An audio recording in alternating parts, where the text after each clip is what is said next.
So my music is glued on. Next is the address, and I want it to be the same. I don't want it to be upside down, so I'll make sure to look at the back and make sure you see what you've written.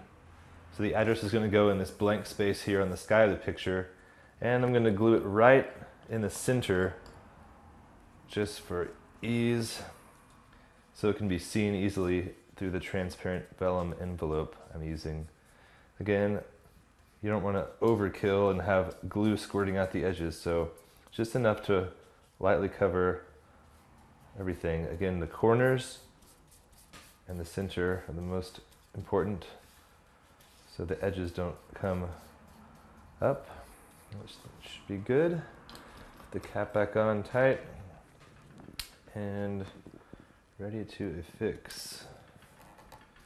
Again, I'm using the karate chop section of my hand here to push it down and make sure it's firmly in place.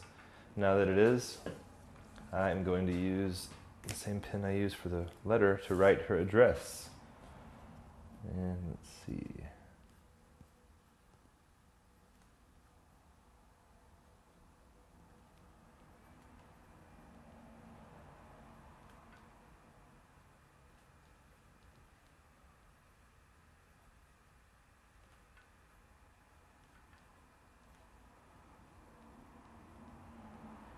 That is good. I'm going to put the return address on the back of the envelope, which isn't absolutely necessary, but helpful, just in case.